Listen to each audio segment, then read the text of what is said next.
Aditya's life story চ্যানেলে আপনাদের স্বাগত জানাই।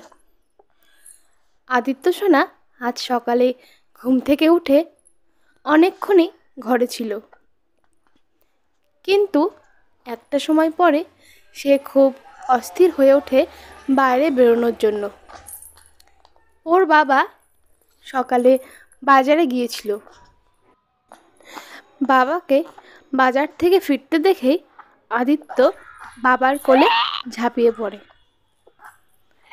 অবশেষে তার মনের আশা পূর্ণ করল বাবা।